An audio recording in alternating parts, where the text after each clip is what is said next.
Today, I wanted to show you my house, where I'm at with the project. Unfortunately, my gimbal is dead, out of battery, of course, and I don't really have a way to charge it here. So I'm going to walk around. It's going to be a little jittery. I apologize, but I thought you'd like to see it. And today was a big day. We just passed drywall inspection. So the drywall, tape, and texture people are going to come through here pretty soon. Anyway, Um, this is the house. See if I can show it to you. That's it.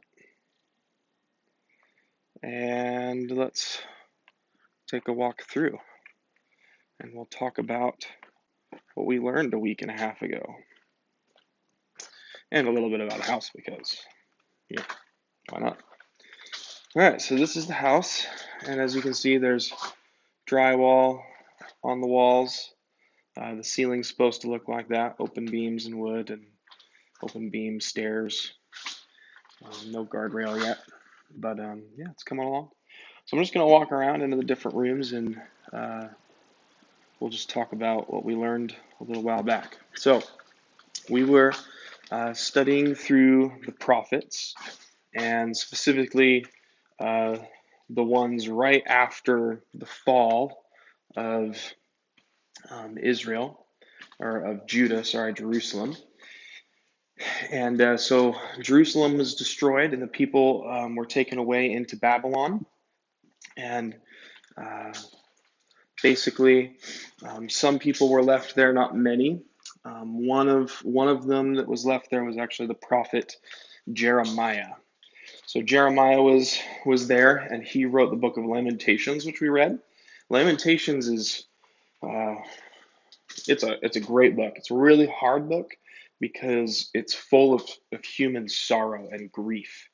Um, but the reason why there's so much grief is because uh, they just experienced something horrible.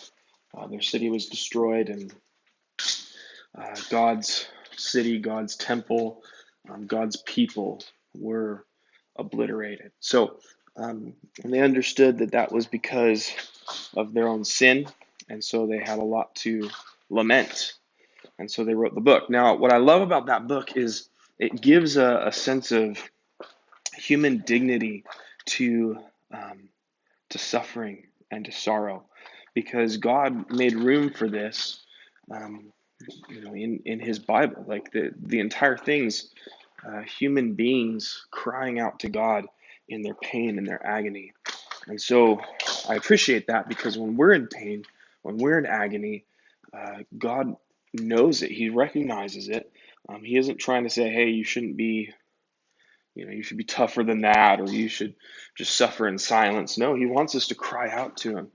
Um, he's an awesome God and Father, and really cares about us when we're hurting. And so the entire book's about that. And if you remember, the first 4 chapters of the 5 chapters are acrostic, which means the first line of each uh,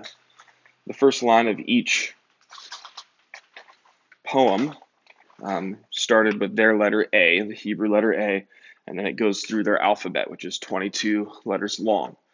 Um, and so it kind of gave some sort of structure in the midst of the chaos of his suffering. Now, what I love about that is chapter 5, that changes. Chapter 5, he no longer can contain the suffering that he was experiencing. And so he has to, it goes all over the map. He still uses the different letters, but they're not in order. And so I just found that fascinating. But yeah, the different parts of the poem represent different things, but it's all really about, the people are hurting and they're wondering. At the end of it, it ends asking the big question, God, when are you going to fix this? When are you going to, bring us back to the good old days? Or are you just going to remain angry with us forever? And that's the big question. And the obvious answer to that is no, I'm not going to leave you in that forever. I'm going to rescue you out of this, but it's gonna take some time. And Jeremiah had already prophesied it'd be 70 years, and it was on the dot. We saw how that played out, which was really cool. Um, so the other book that we read is Ezekiel. And so we looked through Ezekiel, and we looked through it very quickly because it's a big book, and we were trying to do Lamentations and Ezekiel at the same time, which was a little crazy, but we did it. And Ezekiel is a really cool book because uh, it's about this prophet who was taken captive in the second roundup of people. Um, and when he's taken captive, God, 5 years into it, tells him, "You're going to be my prophet, and I'm going to ask you to do some pretty crazy things." And sure enough, he does. He asks him to do some really weird things. My favorite of those things is he asked him to lay on his side for over a year.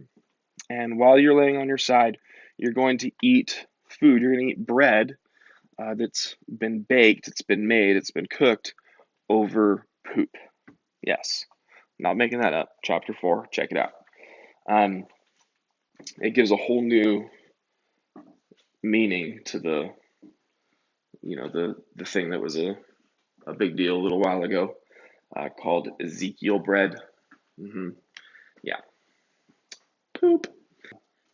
Ezekiel has this vision at the very beginning of his time as a prophet, and it's this crazy vision where he sees these four angels, and each angel has four faces, and they have four wings, and two of the wings cover their bodies, and two of the wings they outstretch and touch the other wing of the other angels, and so they make this like square, some sort of angel wing square, and then underneath the angels are wheels. So it's like they're flying, floating above these wheels. Sound really impressive wheels too. And then those wheels basically take these angels. They can direct the wheels wherever, anywhere. They can go anywhere. And so on top of these angels, Ezekiel sees a throne, and on the throne is the likeness of a person. And that person, he says, looks like fire or light that's shining off of a cloud, just really bright. You can barely look at it. And basically, he explains he was seeing the glory of God, which is so cool. He got a glimpse of God, and yeah, so he sees this little glimpse of God, and he's riding on this weird angel chariot thing, and it's headed out of the temple, leaving Jerusalem, and it's headed to Babylon, which is kind of like this thing where God's essentially saying, "Look, I'm going with my people into exile. I'm not abandoning them, but I am leaving my temple, which has been just totally used for all sorts of bad stuff, a lot of idolatry, just rampant wickedness and disobedience." So he's saying, "I'm abandoning that, and I'm going to head with some of my faithful people into Babylon." And the things that he does there are pretty cool, and we're going to see that next time we get together and look at Prophet Daniel in our midweek studies. So anyway, getting ahead of myself. So that's Ezekiel. Now at the end of Ezekiel, he sees the vision again, except this time in the vision, he sees that chariot bringing God back into a new city and a new temple that God had given the dimensions for, which were even more impressive than Solomon's temple. And out of that temple was going to come a river. And from that river, it was going to spill out into the Dead Sea Valley, a place where nothing can live, nothing really grows. And from there, it was going to become a paradise, a new Eden, a new Garden of Eden. And the city was given a name, and it's the last little bit in Ezekiel. And that city is called Where the Lord Is. So it's where God is. And There's so much that we can talk about that, and I think we will if we can get to it today in small groups.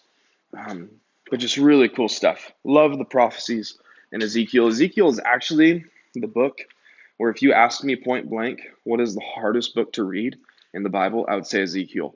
Um, there's a lot of confusing stuff in it, crazy sounding stuff in it. God, asks Ezekiel to do some weird things, but it's also fascinating. It's really encouraging. Um, Even though poor Ezekiel, he wasn't going to be, he knew nobody was going to listen to him. God explained that to him early on. Uh, but he still went out and did what the Lord asked him to do and said what the Lord gave him to say. So Ezekiel's a really impressive prophet, and God is just a very impressive God. So that's it. We'll get into our small groups and we'll talk about that. And I'll hopefully see you guys soon.